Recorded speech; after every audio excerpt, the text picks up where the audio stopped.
All right, y'all, welcome to the Underground Podcast, and we are here with Esparza. What up? How you doing today, man? What's cracking, man? How you doing today, man? Doing good. I see you got the Dodgers on. Yes, sir. Ready to rep. You had the Raiders on earlier. I had to. That's fire. That's fire. Hell yeah, man. You're not from, are you from Ventura? I was born in Santa Barbara, and then I bounced around Santa Barbara County for a little bit, Lompoc, and then I landed in Ventura when I was like 9. And then it was just like, fuck it, dude. From there, my whole life from elementary to middle school was pretty much right there. So it was nice, man. It was just, the change was different. The beach scenery and then skateboard scenery, everything was just different. Yeah. You know? Are you a surfer? No. Wanted to be at one point though, but it just like, it never happened like that, you know? Yeah, like when I went to school in Massachusetts, like and you say you're from SoCal, like everyone just assumes that you surf. Like, Right, I never touched a surfboard in my life. But what's really cool is that you know a lot of the OG underground people, right? Yeah. I grew up with a lot of people, man. Like at College Kado, man. Like Kado was just like Boys and Girls Club, and then other homies from Lompoc, and just bouncing around, man. It's a trip how many people that I knew that it was in the magazine. Like I didn't even realize like how many people were actually in your magazine. That's dope. And that's how we first met ever. Is I appreciate you hit me up to purchase some magazines, man. That's always the homie, and like you're telling me all about just who you are as a tattoo artist. Like our first person ever that's on the cover and as a featured person who's not, an artist first, hip hop artist first, really. Right. A tattoo artist. And so how long you been in the tattoo game for, man? I've been in the tattoo game for about 7 years now. 7 years, okay. 7 years, yeah, man. It's crazy. It literally like just kept landing in my lap though. Like I started when I was like 13. So the very first time I ever tattooed was 13 with a stick and poke. And then I never did it after that. So 16 came along, I fucking started tattooing with regular machines, blasted on my legs, fucked them all up. And then I never picked it up again. And the next thing you know, by the time I was 21, it was like a homeboy came to my pad and was like, hey, I heard you draw and you want to freaking learn how to tattoo. And I was like, no, I'm cool. I have a good job. I don't need a... What were you doing at the time? At the time, I was working in construction, but I was making like $32 an hour, man. I was like, I was cool where I was at. And then work just got slow, go through its seasons. And I was like, this is what I want to do. I ended up going to a tattoo shop and loved the energy, loved the smell of a tattoo shop. And then it was the freedom. It never even had to do with the money. It was just the freedom. They were able just to pick up and go wherever they wanted to go. No, today I'm going to be fucking over here. Like, it doesn't matter. Like, I thought that was a cool lifestyle, for sure. So have you ever opened up like a shop? Or are you like, you're a roaming tattoo artist? I'm a roaming tattoo artist for right now. I'm in the middle of trying to open up my tattoo shop. Just my move to my apartment to my house kind of slowed me down a little bit. So I ended up just moving into a pad. So I was like, am I gonna go for the shop right now? Or should I just wait out and see how everything plays out with the house first and then go get the shop? So I'm in the middle of that right now. It's just the options I have to play with first, Yeah. And so you were staying, as of kind of recently, out in Vegas a lot. Yes. Right? Almost full time, would you say? I live in Vegas. Yeah, you live in Vegas. Yeah, I live in Vegas now, but I've always come back here once a month and I tattoo all my old clients and make sure that they come through the door first, you know what I mean? I always want to make it, I'll come down if I need to, you know what I mean? I think that's pretty cool. Instead of having them come all the way out to me, I think that's pretty nice. So where in Vegas? Is it like North Vegas? Yeah, it's New North Las Vegas, more on the far side of Vegas. It's like 14, 15 minutes from the Strip. Okay. So it's like, dude, I like it right there because everyone thinks of Vegas. They're like, oh, it's a party city, it's a sin city, oh, no. It's like, no, there's some nice suburban areas where you can just kick it, you know what I mean? And just raise a family. And I got an elementary school across the street for my kids, so it works out perfect for me. That is perfect. What do you how long you been in Vegas for now? I've been in Vegas for only like, I want to say 4 months. Yeah. But recent. I'm only there for like a couple weeks and I come back here, and then a couple weeks and I come back here. Yeah. So it's like, am I really ever there? It's kind of rare. Does your family like it?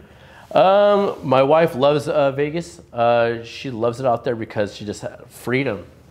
Like, dude, she don't know anybody, no one knows her, no one knows me and stuff. So our freedom is very nice. Like, we just go places and just cruise around. So my family actually loves it, believe it or not, What is like the tattoo game like in Ventura 805 compared to somewhere like Vegas?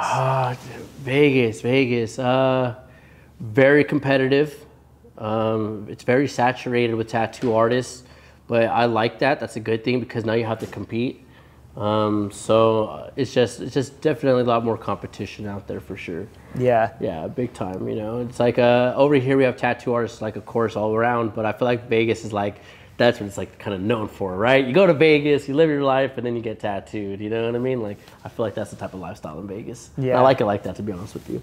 You gotta, like, I'm sure, balance. Just like, do you ever get people who are like maybe drunk, trying to hit? Or I guess maybe if you don't have a storefront, it might be a little different. Yeah. So for me, like when I worked in the tattoo shop, I worked at Famous Tattoo Shop when it was on, where was it? Where was that? South Victoria. And I worked right there for a little. I apprenticed right there, and you've seen crazy stuff because people come out of jail. And that's in Oxnard, right? That was actually in Ventura. Okay. So Ventura on South Victoria, there was a tattoo shop right there. They recently moved their tattoo shop by the Ventura Mall back over there, and I worked for them, man. And that's where I basically learned how to tattoo too. It was like right there. So it was actually, I've seen a lot of people drunk coming in. It's kind of a mess. You have to just, I don't know, you gotta keep it under control. Yeah. Big time. Like, I'm sure, like, don't tattoo artists kind of have a general rule of thumb? Like, you wouldn't tattoo somebody who's, like, super drunk. No. The only reason why is because a lot of times people do, like, bleed out a lot, but you have to be, like, faded. So people always say, like, you can't drink when getting tattooed. I don't really necessarily agree with that. I will say, like, you could have a beer or two while getting tattooed, just as long as you're not taking shots and thinning out your blood really super quick. Like, if you're able to relax and kick it and drink, totally fine. Now, if you want to come show up blacked out, faded, like, that's not cool for the artist at all. You're like, come on, bro, you're leaning, you're rocking. And a lot of people, they talk with their hands. So they're trying to get tattooed and they're talking to people, they're moving, and you're like, dude, I just need you to sit still, dude. So yeah, that becomes a big problem. But I haven't yet to have that in Vegas yet because I'm appointments only. So luckily, people, I tell you straight out, like, hey man, the night before, try not to drink a lot of water, eat before you come in, and that way we could be situated and get through the tattoo. Something that Aaron was telling me, Aaron, California, you see he's got a lot of tattoos as well. He was saying, like, a kind of a horror story, like he was getting his neck done, and they did about like 80% of it. And then she wanted to take like a smoke break, the artist. Oh, so she was gone for like an hour. And then when she came back, it was like all raw and swollen already. So when she tried to finish it, like, is that kind of like a big, like, no-no for an artist? In a 7-hour session, I'll probably take 3 breaks. Okay. And how long would each one So those breaks will probably be like, 10 minutes tops, maybe even less than that. So take a quick stand-up break, walk around, get some blood flow through your legs and everything. And then eat something real quick, drink some water, then sit back down, and let's get through the tattoo. Now, the second break is usually a little longer because I'm usually sitting for about 2 hours to 2.5 hours per sesh, you know what I mean, as I'm sitting there tattooing, and then take a break, and then come right back into it. So by then, I think about it like lunchtime by like 4th, 5th hour, right? Yeah. So take a little break, eat, and then we just get right back to work and just, try to blast it all out. I mean, except for 6-7 hours. That's tough. Like, I got so much respect for tattoo artists because they got to. It's like the ultimate case of, like, if you fuck up, like, yeah, you're really ruining somebody. Up. Yeah, you're ruining somebody's appearance forever. Have you ever had any accidents? You have to have accidents, man. It's sad to say. You don't want to say it. A lot of tattoo artists don't want to admit that, but yes, you have to have issues. You have to have problems, and that's what's going to make you get better over time. And yeah, so like you have to find the people that are willing to let you tattoo them. And shout out to all the people that let me tattoo in the beginning. For real, yo. You know, all my homies and shit that let me tattoo them, the blessing in disguise, man. Like, I was tattooing in my 1-bedroom apartment on a fucking table, and people were just trusting me with their lives. Like, sitting down and getting tatted, and I'm like, dude, thanks to those people, man, because honestly, it just made me want to keep being consistent and working really, really hard and stuff. Not only that, we're partying like animals, too, at the time. Yeah. So, yeah. That's funny. Now, something that's really interesting is that you've tatted some real 805 notable rappers, like Trouble Kid. Yeah, Trouble Kid. I tattooed LeoohhDaFool. I've tattooed Crypto. I've tattooed PMF Adrian. May he rest in peace. You know, PMF Adrian, straight up from 5'2" Mob. I've tattooed Mind Off Music, an engineer. Oh yeah, you know what I mean? So he does a lot of the engineering for the 805. Destructive Films. Hell yeah, that's another person I've tattooed. Like, cameraman and stuff, videographer. I've tattooed him. I've tattooed quite a few people, man. It's nice, man. Oh, Sharp Tank. tattooed Sharp. No way. Sharp from Sharp Tank. I've tatted his leg and stuff, and a little bit of his Vegas? back. Out in Vegas. Yeah. So I don't know if you wanted me to say that, but I'm working on it right now. It's not finished yet. So we're blasting up his leg and getting stuff tatted up. And, wow. Yeah.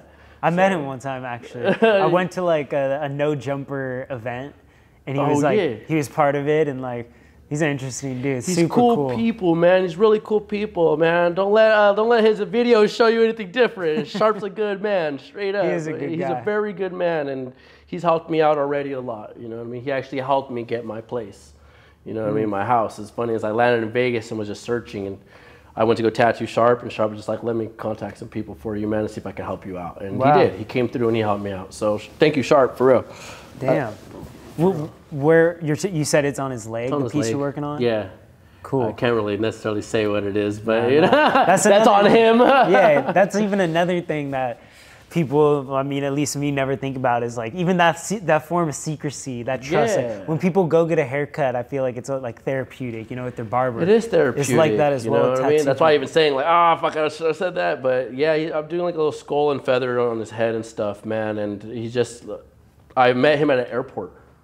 Wow. Literally at an airport. Sharp? Yeah, I met Sharp at the airport. It's like I was running through, I was coming back from Florida. And like I just seen him, just walked up on him and was just like, hey man, I'm a tattoo artist and da-da-da. And he was just like, I don't think I need tattoos. Go ahead. Did you know who he was, or did you just see he had a bunch of tats? I knew who Sharp was maybe like a month prior to that, which is so funny. So like literally like a month prior, I seen one of his videos and I was just like, dude, this dude just seems like really like dope. He's, you know what I mean? He's been through the rough. And I go to the airport and I just seen him standing there. And I'm just like, what the hell? Like, that's Sharp. Like, I know who that fool is. So then I just walked up on him and I missed a couple opportunities because I didn't have my cards on me. Okay. So trying to talk to a person like Sharp who's always busy, like, I don't want to stop him in his tracks. I just want to go up and give him a card, but I didn't have that. So I had to stop him. Like, hey man, I'm a tattoo artist from Ventura, California. If you need any work, just let me know. He's like, okay, yeah, cool. He walked off. And then I came across them again when it came to the luggages, and I actually stopped him. I was like, hey man, do you have a business opportunity? And he's like, yeah, sure. And I was like, hey, well, here's my information, my Instagram. Let me see your phone. So I grabbed his phone and I hit follow. And if you know Sharp, Sharp doesn't follow very many fucking people. He doesn't. So I grabbed Sharp's phone. I said, let me see your phone. I hit follow. And so here you go. And he ended up seeing a lot of my work popping up on his page. So he was like, no, I'm going to hit this full up. And then, boom, just one thing led to another. And next I started tattooing him up in Vegas. What about with the 805 people like Trouble Kid, LeoohhDaFool? Like how come you like kind of became the guy that these pop artists would go to? What was there a specific thing that happened? Did you know them a long time ago? No, I posted a video on my Instagram and I put just a regular video. It was fun. I woke up one morning and I walked in front of my camera and I just said, boom, play. I was like, hey man, I'm here to tattoo anybody that's famous, Instagram famous, whatever, like I'm down to tattoo up for free. So if you want to come in and get tatted by me, I'm down to get tattoo your body. And the very first person that hit me up was Trouble Kid. And he's like, I might not be famous. He had 20,000 followers. And he's like, I might not be famous, but I got 20,000 followers if you're down to tattoo me. I said, all right, for sure. Got him in and I tattooed him up. I did the 5-2 on his face. I fixed that up on his face. And then I did the Blessed, his jawline, and Leticia. And the next one thing led to another. Now I'm doing his hand tattoos, and I did half his sleeve, and yeah, man, and it just, once I started tattooing him, Crypto obviously is like his right-hand man, you know what I mean? So Crypto was like, nah, I need to get tattooed by you too. Tattooed Crypto, and then PMF Adrian hit me up like, hey, what do I gotta do to get tattooed? So PMF Adrian was like just trying to get inked up too, and you know, he came through and I blasted up his hands, forever blessed on his hands, you know, and I thought PMF is really, really good people, man. They are really good people. I've only had respect from those fools. They were like coming into my house, coming to my front door, they were just like, hey man, very respectful. They come in like, hey, sorry, didn't even take off my shoes, didn't even do anything, are you cool? Like, they made sure I was comfortable in my own pad, and I thought that was dope, yo. That is. Yeah, you know, it's rare to find that in rappers and shit, you know what I mean? Just proper, simple respect. You know, it's very hard to find that. And to be honest with you, you know what I mean? We're all human beings. We fuck up. And so through those three guys, I can say that they're very respectful towards me. Awesome, awesome. Yeah. Now, Oh, you also do make music as well. We saw at the freestyle, you just killed that shit earlier today. Thank you, man. How long you been making music? Was that even before the whole tattoo world started? Yes. Okay, so I started doing poetry in elementary school because I knew it was a way to a female's heart. I don't know how that sounds. I love it. But yes, poetry was definitely a way to get to the females in elementary. And then I fell in love with poetry. So then I fell in love with just writing, and then I just kept writing and writing and writing. So then before I even decided to make music, I was probably freestyling more than anything. I was probably freestyling and just making poems and stuff like that. And then about 16 years old, I made a song. I made probably 2 or 3 songs. I can't even remember what they were, to be honest with you. I used to freestyle at my friend's house, Tyler Elliott. We used to go in his garage and sit in a circle and start freestyling. Put on a beat, smoke a blunt, and freestyle. So we'll have maybe like 6 dudes in the garage, and you have to go off the last man's word. So you'd go in a circle, and if this guy don't get it, skip him, go to the next. And so we would freestyle in his garage, man. And I never really thought about making music itself. I just was like, fuck, I like to write. I just want to spit some bars once in a while and have fun with it. And it wasn't until I met Trouble Kid and I met the 5-2 Mob where it was like, they were like, what the fuck? Like, hey, fool, you can rap, dog. What the hell? You actually got writings. And I already had spacing and everything between each chorus and everything else. It's like, you can actually make music. So the next thing you know, I went out and I bought $2,000 worth of studio equipment, set up my freaking living room, and I freaking was spitting on a freaking microphone, and me and Trouble Kid practiced right there in my living room, and then I freaking ended up going to Mind Off Music. Found out about Mind Off Music. Record X. Record X, and there was another rapper, engineer, Underground Studio, I think as well, Underground, and his name was Red. And Red freaking had his own little studio right there where I could do engineering. And that's where I started at, and then I just found Mind Off Music. And he was like, come here, let me do some professional shit and get you situated. And Mind Off Music, I gotta give it to you, man. That guy knows his shit, man. He runs the 805. He really does, man. Issue 2 alum, Issue 2 Underground Mag alum. He's a beast. Yeah, sure. He's really good, man. So I like it. I like the way he sets everything up. Makes you feel comfortable as well, you know. But yeah. So with the move to Vegas, like, was that primarily, like, was that for work? Like, were you like, man, there's better tattoo opportunities out in Vegas, or was there something else? No, man. If you live in Oxnard, you know, it can be kind of a little rough. Okay, It could be kind of gutter a little bit. So I just got my Honda Civic got stolen 4 times. Really? Honda Civic got stolen 4 times. My truck broken into like 3 times. The wife's car fucked with. It was just to a point where it was just like, nah, I gotta bounce out. But it's not like that all over Oxnard. It's just certain areas, and where I was at was just in a certain area. You know what I mean? So I literally was like, it was just time for me to get the family and move. So I was trying to get a pad out in Ventura, and I just was like, let's try to think about other options, because I want to buy. I'm tired of renting. So I was like, okay, let's go hit Vegas first. So we went to Vegas first, scoped it out. I was already going to the gym pretty much. So when we stayed there for 1 week, I was already going to the gym. I was already making a routine of it. Yeah. So then I'm like, I kind of like it here. And then we went to Florida right after. Boom. We went to Florida for about a week. Stayed out in Florida, checked out Naples, checked out Miami, checked out a couple places, man. And we were just like, I don't know, this don't feel like my type of scenery. So then we ended up moving back to Oxnard, and then we literally just picked up, got an Airbnb in Vegas, dropped like $3,000 a month just to stay there, and like, what are we doing? Yeah, figure out a game plan. We need a game plan. And then next thing you know, Sharp basically landed in my fucking lab. Wow. Literally, that's how it happened. I met Sharp at the airport as we're coming back from Florida. So I'm basically bouncing from motel to motel room, Airbnb to Airbnb. I'm doing that for 4 months, and I freaking meet Sharp. And Sharp freaking ends up putting me on. So I tripped out on that. I was like, everything's happening for a reason. Yeah. And I only knew Sharp for only a little bit, man, maybe like a month, if that. And next I started tattooing him. He got me set up with somebody. I ended up getting my house, and then now I'm traveling back and forth to California to work, pay off rent over there, and the ball's rolling. You know what I mean? Now it's time to move up, time to elevate, you know? Yeah. So for this like next year in the foreseeable future, like you want to be bouncing back and forth, just building that reputation in Vegas, Yes. maintaining that reputation in the 805. Yes, definitely. That's exactly the plan. It's like I already have this here, so I can always come back, right? So I come back here, I work here, I stay here working here, and then I go to Vegas. And when I'm in Vegas, I got to be realistic here. I'm kind of like not pushing the issue that much as I should be. I felt like I was working 7 days a week for about, I want to say about 2-3 years at least. I was working about 7 days a week, trying to fit it, everybody in my schedule, trying to do everything right away. And it just became hectic to the point where I didn't like my career anymore.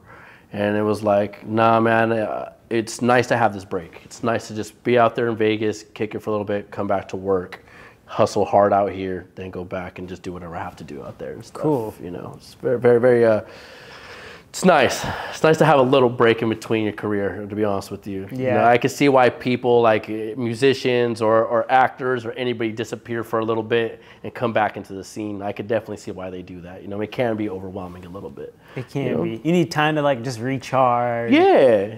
Just regroup what you want to do. Now you go take time off, you think about everything you want to do, or do you still want to be part of this career, or are you trying to go shoot for something else, or what's your plan? So for me, it's like, I love my career, I love tattooing, this is the only thing I know, this is the only thing I want to do. I've drawn most of my life, mostly all my life I've drawn, so like this is something that I'm dedicated to. You know, I mean, I love tattooing, it's part of me.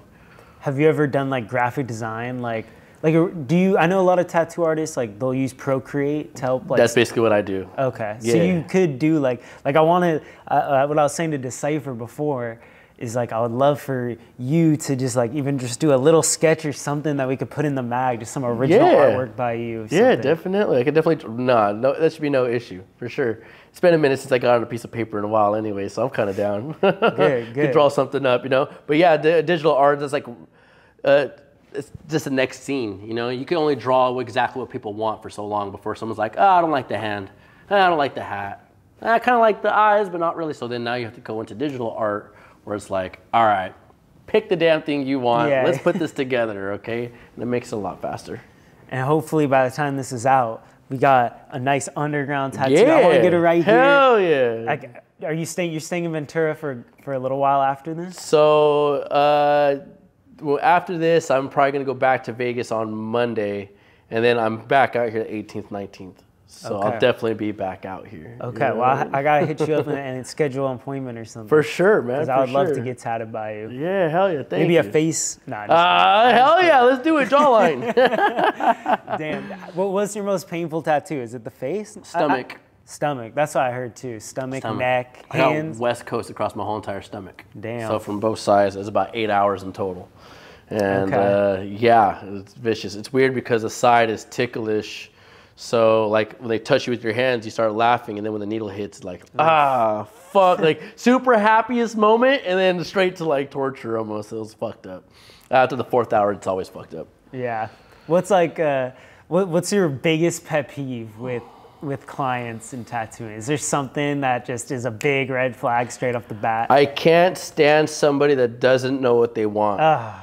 Someone that comes in and says, I want this, and then they change it 20, 30, 40 times the day before. So you can only imagine. So a lot of times tattooing is mental too. So it's a lot of mental. So you're mentally preparing yourself the direction you're gonna go with the tattoo. I need to start from this side and work my way this way. Or start from this side and work my way this way. And it all depends on your body and where your arms are. Your arms right here is fine. Your ribs, it's another placement. So it's like you have to have them stretched out. It's a lot different. So a big pet peeve is definitely people need to know exactly what they want before getting tattooed, because people that go, I just want anything. Do you really just want anything? You know what I mean? Because by the time I sit you down and start showing you pictures, you're going to be like, nah, not that. No, not that. No, I want this. No, I kind of want that. It's like, it makes it very hard. So that's why I do appointments only. Walk-in tattoo artists have to go through that like every day. That's a hard one.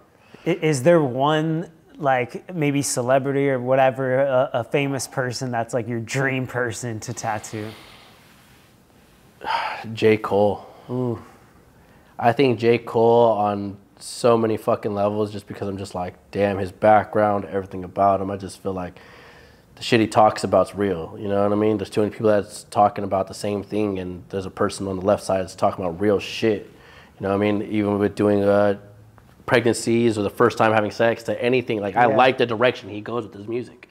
Like anyway, so I would love to tattoo J. Cole 100%. And you're probably like similar age, probably to him. Yeah, like, probably. What are you, early 30s? I'm 29. Oh yeah, 29. Yeah. 29. He's a little older. He's like I think mid 30s. Dude, he would be. But like sick. you, more so what I mean is like you were like what? You were like 22, 21 when like 2014 Forest Hills Drive came out. Like pretty much, right? yeah. So about 21, yeah. That's awesome. Probably, yeah.